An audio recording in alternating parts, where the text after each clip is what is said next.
Rádio Jornal. Movimento. Sessão de cinema.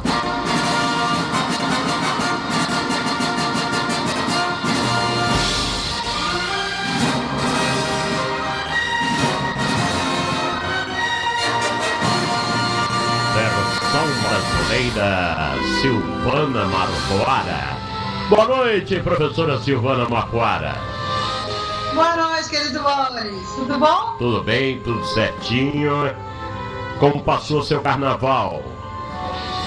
Tranquila, vendo filme. Né? Pra contar pra gente. Meu carnaval. Pra contar tudo pra gente. Então vamos lá. Deixa eu lhe dizer uma coisa primeiro. Pois não. Você agora que tem Instagram, agora eu sigo você, sou sua seguidora também. Oh, que bondade, que generosidade. Bem-vindo a este universo louco do Instagram. Obrigado, professora Silvana Marcoara. É importante as pessoas acompanharem o trabalho da gente, né? Devagar a gente chega lá. Com certeza, Isso. @repórter Boris. Professora Silvana Marcoara, qual é seu endereço do Instagram, por falar nisso? @Marcoara. Pronto. Aí tudo bem divulgado. O que a professora viu de interessante no carnaval? Pois é, eu vi um filme sobre Bob Marley, né? Eu acho que é importante a gente falar dele, porque é uma cinebiografia muito aguardada, muita gente esperando por esse filme. E ele, durante o carnaval, ele teve uma pré-estreia, né, na semana do carnaval. E claro, assim como eu, muita gente também aproveita essa temporada do carnaval para ir ao cinema. Os cinemas estavam lotados, né? Até porque tem aquela coisa durante o dia o pessoal está brincando no carnaval, final da tarde para a noite as pessoas, né, vão assistir filmes. É uma característica do cinema nessa época. E era o filme que estava em pré-estreia.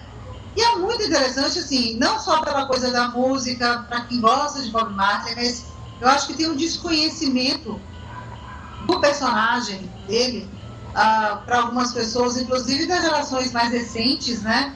E talvez só escutem a música, elas não saibam, por exemplo, o porquê daquela música, em que momento ela foi feita, em que razão, né? E ele era um grande ativista, um cara que só pensava na paz.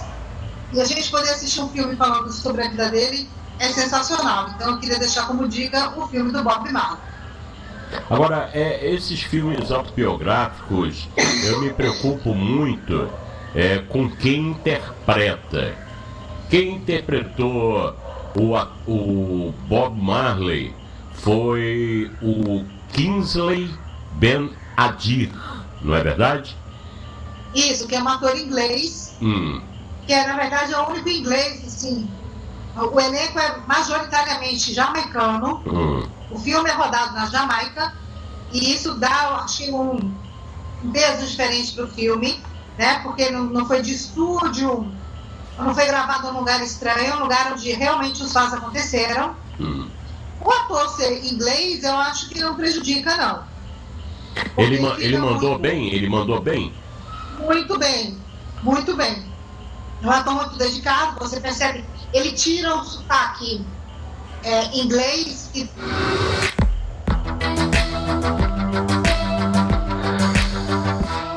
Essa possibilidade de interpretar o corpo, emprestar a voz. Então é muito interessante essa participação dele e a atuação, e certamente vai render muita... Eu acho que rende premiação, eu acho que rende o reconhecimento, né, dele fazer papéis mais significativos daqui pra frente, né? Então acho que vale a pena. E cá entre nós, assim, eu acho que eu sou fã do Bob Marley, eu gosto da música, eu gosto de toda a filosofia e tal, mas não é exatamente um homem bonito, né? E o rapaz que faz o Bob Marley no cinema dá esse tom, né, cinematográfico. É um rapaz mais bonito, então isso também ajuda um pouquinho, né? E talvez na escolha de terem... Não foram assim buscar uma pessoa que fosse muito parecida com ele, porque colocou um cabelo rastafari, a coisa da magreza, de um corpo mais magro, mas de rosto ele realmente não é parecido, não. Ele é mais bonito do que o Bob Marley, e a gente tem que dizer isso, né? Mas enquanto interpretação, acho que ele foi brilhante. Agora, é porque toda a malemolência do Bob Marley, né? Aquele estilo dele de corpo, né? Aquela ginga de corpo, a malemolência mesmo, aí que eu me preocuparia mais do que realmente o rosto do ator. Eu estava vendo o trailer, realmente ele é. O ator inglês é bem bonito, Eu acho que levar em consideração essa interpretação do corpo, da voz, né? Essa voz mais calma, é uma coisa que ele é tão, como se diz no inglês, né? Low profile, né? Aquela coisa muito discreto, né? Na vida pessoal e na vida profissional. Tem uma passagem do filme que ele fala sobre fazer shows na África. E aí o produtor fala assim: eu vou vender vários shows antes de ganhar muito dinheiro e tal. E ele fala: mas a minha preocupação não é o dinheiro, eu quero ir lá porque eu quero passar a mensagem, né, das minhas músicas no país africano, que tanto é semelhante aos meus, e não a questão do dinheiro. E eu acho que é essa ideia que pegaram na história de um ator que fizesse esse papel dessa malemolência, esse jogo no palco, né, porque ele dança diferente, né? Assim como Elis Regina fazia no palco. Eu lembrei muito de Elis Regina vendo o filme. Engraçado isso, né? Mas aquele mexer do corpo de Elis me pareceu muito semelhante ao que o Bob fazia, né? E, apesar de estilos completamente diferentes, mas essa entrega do corpo, e aí talvez eu acho que essa interpretação saia realmente, tenha sido o que foi levado em consideração na hora de escolher o ator. Agora, outro filme que Bob Marley vai entrar em cartaz, né? Agora, outro filme que você pode indicar, quais mais você assistiu no Carnaval? Pois eu terminei de ver hoje uma série para poder comentar com a gente aqui. É a série da Netflix sobre, chama Bom Dia, Verônica. É uma série, uma produção brasileira sobre violência feminina, né, contra a mulher. Infelizmente é um assunto de pauta toda semana, todos os dias, a gente escuta sempre essas histórias. É uma policial que em 3 temporadas vem investigando casos de violência contra mulheres, desde marido a um líder religioso, e dessa vez é uma experiência genética envolvida. Assim. Eu fiquei muito perturbada, sabe, Boris? Porque enquanto mulher, claro, né, qualquer coisa que fale sobre violência me toca profundamente, mas a possibilidade de saber que isso não é só ficção, e certamente isso acontece das maneiras mais absurdas possíveis, todos os tipos de violência contra as mulheres, né? A gente fala muito sobre a violência, essa violência explícita que aparece no Carnaval, por exemplo, né?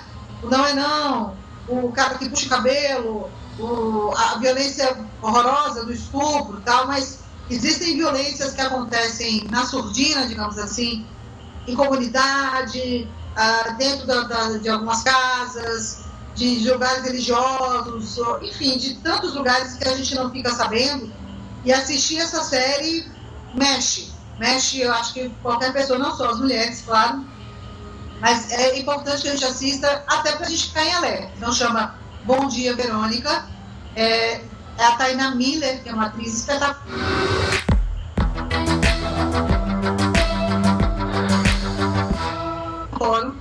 Né, que aí desmistifica um pouco essa figura de ser o cara o galã, o cara que é o bacana. Mas na segunda temporada, né? Aqueles, assim, que você fica arrepiado de assistir. Então, mais uma vez, né, a importância do ator, né, se despindo de todos os seus pudores para viver um personagem como esse. Chama Bom Dia, Verônica, tá em cartaz lá na Netflix. Agora, tem um detalhe. Você assistiu a segunda temporada, né? A terceira, que é essa última. A terceira não é o do Moscovis, que o primeiro. Esse é o primeiro. É o primeiro vilão. O primeiro vilão. Né? O segundo vilão aí, quem é? Na segunda temporada é o Gianecchini, tá. Que é o líder religioso, né, que violenta a própria filha. Meu Deus. Então são histórias bem pesadas, são histórias bem cruéis. E nessa terceira temporada é o Santoro. Então são 3 galãs, né? Essa figura masculina representada por 3 atores incríveis, e essa coisa de serem galãs e fazendo vilões horrorosos, né, terríveis. A escolha é muito feliz, assim, porque a sensação que eu tenho muitas vezes é que as pessoas acham que a gentileza, ou que um homem... eu acho não. Eu tenho a sensação de que alguns homens usam dessa ferramenta da gentileza, da beleza, não sei o quê, e muitas vezes, né, como se fosse uma penumbra para as situações de violência que acontecem. A gente viu hoje o caso desse major, né, que assassinou o porteiro, e foi ontem, né, mas a notícia está hoje. Quer dizer, dentro de um apartamento ele violentava essa mulher e depois se matou, acabou matando o porteiro e depois, né, tirou a própria vida. Então, dentro das casas, a gente não sabe o que acontece, Boris. É esse que é o pavor, né? Uhum. A violência explícita a gente ainda conhece, né? Essa violência que acontece dentro dos lares, e as mulheres que se sentem tão vulneráveis e não falam sobre isso, não têm coragem. Eu acho que a série vai muito nesse aspecto também, né? Dessas mulheres tão vitimizadas o tempo todo pela violência do dia a dia, né? O pior é o dia a dia. Agora, o que mais foi assistido pela professora Silvana Marcoara? Pois é, eu queria, aproveitando, como a gente não se falou, mas eu comentei dessa série, mas eu sei que você gosta de música, né? Então eu disse, deixa eu dar a dica também, que a gente falou aqui no programa, acho que umas 2 ou 3 semanas, sobre o documentário do We Are The World, né? Aquela música famosa, dos anos 80, que todo mundo, acho que todo mundo cantou aquela música, canta ainda hoje, né? Uma música que muita gente ainda lembra, e também tem um documentário contando os bastidores da gravação dessa música. Isso é que é bacana, né? O bastidor de como é que foi feito quase 40 anos depois. Então eu queria deixar como dica, porque sempre vale as pessoas assistirem também. Uma coisa mais leve, né? Para a gente falar de coisas mais leves. E queria falar de bilheteria, porque essa série, perdão. Muito interessante, Boris. Essa 59 série milhões foi a renda de filmes brasileiros, né, no mês de janeiro. E um dos grandes responsáveis é minha irmã e eu, que é a produção da Tata Werneck com a Ingrid Guimarães, e Nosso Lar 2, né, que é um filme sobre espiritualidade, que também fez mais de 1 milhão de espectadores. Então, que bom que a gente está retomando o cinema, que bom que a gente está retomando as bilheterias, e com filmes brasileiros, né? Eu acho que isso é importante da gente lembrar. Apesar de a gente estar na próxima ao Oscar, ele sempre se fala muito de Oscar, todo mundo querendo ver os filmes do Oscar, mas a gente poder falar de filme brasileiro que está atraindo o público, né, para salas de cinema, eu acho que é sempre muito bom, né? Sempre muito interessante a gente falar disso também. Deixa eu perguntar para você, a série da música We Are The World está sendo exibida onde? É um documentário, tem 1 hora e pouquinho, tá na Netflix também. Muito bem. Agora eu queria... A gente conhece, por exemplo, desde da ideia até a produção do Michael Jackson, né, que encabeçou isso, e o convite a todos os artistas que participaram, e de tantos estilos diferentes. Então é tão interessante assim, a gente saber como é que funciona juntar... Oi, brother! Você sabe que a casa mais amada do Brasil é a sua, né? Então capricha na internet, chega de conexão planta, que só fica ali parada, vem pra Oi Fibra, fibra de verdade. Com uma internet assim, quem tá na casa quer ficar.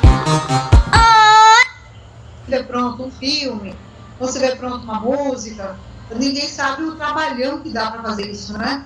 E aí, a gente poder ter essa oportunidade de ter essa imagem, né, tantos anos depois, eu acho que é de uma riqueza profunda, assim, da gente ver esses grandes músicos, muitos deles que nem estão mais aqui, como é o caso do próprio Michael Jackson. Então, está lá disponível na Netflix. Muito bom.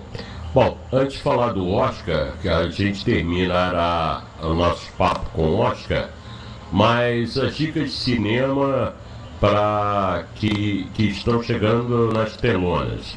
Tem o Bob Marley, o que mais tem? Pois é, eu vou aproveitar, essa semana começa uma campanha que a Federação dos Distribuidores costuma fazer todos os anos, e esse ano começa agora no dia 22, do barateamento dos ingressos. Ingressos, né, era uma taxa única de R$12 até o dia 28, ou seja, uma semana aí para as pessoas assistirem, a um preço convidativo, né, R$12 eu acho que é um preço acessível para todo mundo. E eu acho que isso é muito importante, Boris, porque eu sempre reclamo muito aqui do preço do ingresso, né, porque algumas salas de cinema, Bob Marley eu fui numa sala, essas salas chamadas VIPs, porque no dia que eu queria assistir só estava em cartaz nessa sala, e o ingresso é quase 50 e tantos reais. Eu acho isso um absurdo. Né? O ingresso de um filme, nem todo mundo tem a possibilidade de pagar ingresso como esse. Então, o ingresso é R$12, eu acho que já é um facilitador para as pessoas voltarem a frequentar o cinema e assistir os filmes do Oscar. Então, essa campanha começa no dia 22, né, que é a próxima quarta-feira, quinta-feira, se não me engano, e até o dia 28, uma semana aí para as pessoas assistirem filmes a um preço bem convidativo, e eu acho que dá para assistir os filmes do Oscar, os filmes brasileiros, como eu falei, e praticamente todos os cinemas do país estarão passando essa campanha. Então fica a dica aí para as pessoas conferirem. E a dica de filmes a serem assistidos? Pois é, além do que está sendo exibido, né, eu acho que tem umas notícias que também são importantes a gente falar. O Festival de Berlim está começando essa semana, que tem filme, digamos assim, pernambucano, né? Vamos dizer, porque tem uma produtora pernambucana envolvida, que é um filme, olha que interessante, Boris, é um filme sobre a comunidade chinesa, tailandesa, oriental no Recife, no comércio do Recife, né? Quem anda pelo centro do Recife, quem anda pelo comércio do Recife, já percebeu a mudança desse perfil das lojas, né, do comércio da cidade. E aí o Kleber Mendonça Filho, que é o cineasta pernambucano, que fez Retratos Fantasmas, um filme também falando sobre a cidade do Recife, produziu, e esse filme está sendo lançado essa semana, se eu não me engano, a exibição é hoje ou amanhã, lá no Festival de Berlim. Então, quando se fala de cinema produzido em Pernambuco, filmado em Pernambuco, né, mostrado num festival dessa importância como é Berlim, eu acho que é uma notícia bacana também da gente compartilhar. E aí, claro, dependendo desse retorno, né, que tem em festival, ele deve chegar por aqui logo, provavelmente já no primeiro semestre. O nome do filme é Dormir de Olhos Abertos, né, produção ali da empresa do Kleber Mendonça. E dos filmes, assim, a próxima semana começa, só tem mais 2 filmes a serem lançados por conta do Oscar, né? Tá tudo em cartaz, todos os filmes que são candidatos ao Oscar estão em cartaz, só está faltando o American Fiction, que é um filme que deve entrar em cartaz um pouquinho mais próximo de março, mas na próxima semana tem uma super dica, nessa quinta, que é o filme sobre o Ferrari, né? O Enrico Ferrari, que é o dono lá o fundador da empresa que virou um símbolo de carro, poder, né? Essa relação toda com o automobilismo, e está todo mundo muito curioso para assistir, porque o filme, só para você ter uma curiosidade interessante desse filme, o ator que faz o Ferrari, ele não pôde dirigir os carros antigos da empresa por conta de um seguro, porque como ele não é um piloto profissional, então não quiseram que ele corresse o risco de, imagina, um arranhão no carro desse, embora a fortuna que deve ser, né?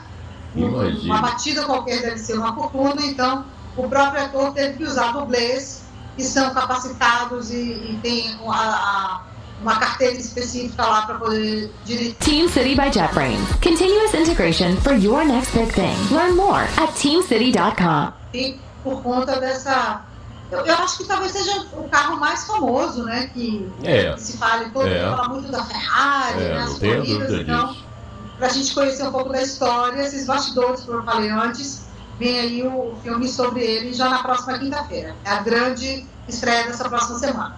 Além dos filmes que estão passando, que é Minha Irmã e Eu, né? Com a Ingrid Guimarães e a Tata Werneck, né? O Nosso Lar 2, que eu acho que também é um filme muito interessante. A gente tem falado bastante sobre ele aqui, porque eu acho que depois do filme do Chico Xavier, que foi quem abriu as portas para essa questão sobre a espiritualidade, teve o Nosso Lar 1, que já tem 10 anos, então esse segundo filme já chega 10 anos depois. E é muito importante, Boris, porque o filme brasileiro, o cinema brasileiro, eu acho que ele abre as portas para todos os estilos de filme. Né? A gente fala de filme de ação, como eu falei, da série da Netflix, por exemplo, sobre violência contra a mulher.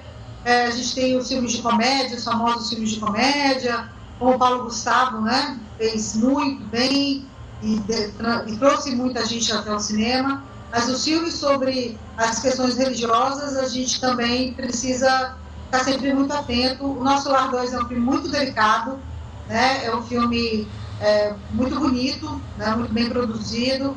E para quem tem uma relação com a espiritualidade, quem tem qualquer possibilidade desse conhecimento, eu acho que se sente muito contemplado, né, em ver uma produção sendo tão bem aceita. Mais de um Parece que a direção é do Edson Celulari, né? A direção é do Edson Celulari, né? Não, ele é o ator principal. Ah, né? tá. Ele é o que faz o ator principal. Tá. E muito bem, por sinal. É um elenco de muitos atores conhecidos, né? E eu acho que principalmente, assim, para quem tem ainda alguma dúvida, por exemplo, para quem perdeu alguém muito recentemente, né? Teve uma perda na família ou de amigo, e eu acho que ajuda um pouco a confortar o coração das pessoas, né? Porque não existe uma explicação agora. Eu acho que não tem religião que consiga dizer pra gente o quanto uma pessoa que a gente perdeu está bem do outro lado, né?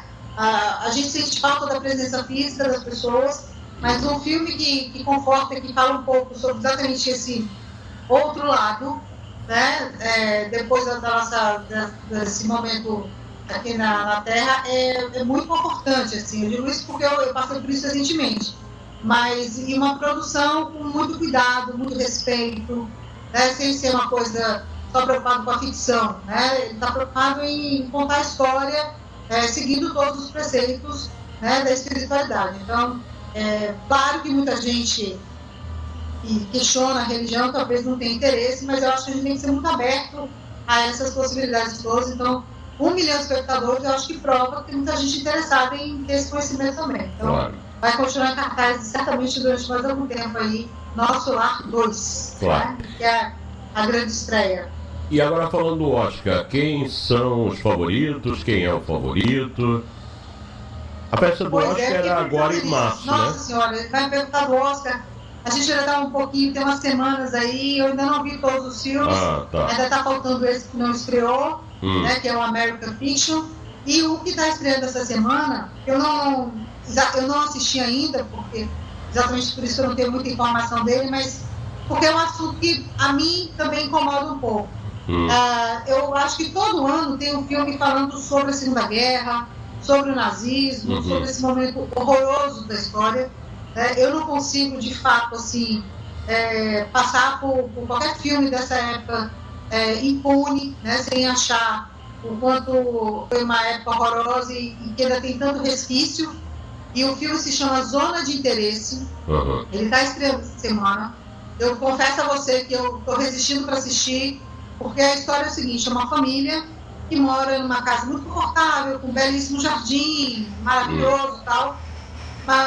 Mas essa casa faz fronteira exatamente com Auschwitz.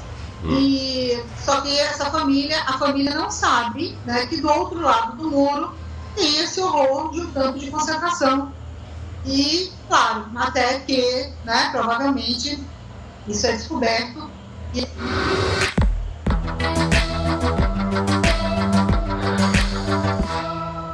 Ouviu falar, já estudou, né? E o cinema já mostrou. Então deve ser uma coisa realmente muito forte, e talvez por isso a minha resistência de assistir ele nessa primeira semana. Mas é um filme que está sendo assim, colocado como uma grande produção, que está sendo indicado, eu acho que tem 4 ou 5 categorias que ele está sendo indicado. Eu acho que ele não ganha, né? Se você me perguntar assim, quem que deve ganhar? Eu acho que vai ganhar provavelmente o filme sobre a bomba atômica, né, o Oppenheimer, que já ganhou uma série de prêmios, Globo de Ouro, e é um filmão também, né, sobre o criador da bomba atômica. Eu acho que é o ano dele. Ele, Barbie, né, o filme da Barbie. Mas eu acho que a gente tem um ano de filmes muito diferentes, assim. A gente comentou aqui, eu acho que na semana passada, sobre um filme chamado Pobres Criaturas, que também é um filme muito interessante, diferente de tudo que eu também já vi. Então tem 10 filmes, assim, um diferente do outro. Tem filme do Scorsese, tem filme japonês concorrendo esse ano, que é o Vidas Passadas. Então são 10 filmes completamente diferentes. Se você jogasse assim numa aposta, quem vai ganhar, né, eu acho que é até difícil. Mas, por tudo que a gente tem visto, eu acho que ganha o filme sobre a bomba atômica, que é o Oppenheimer.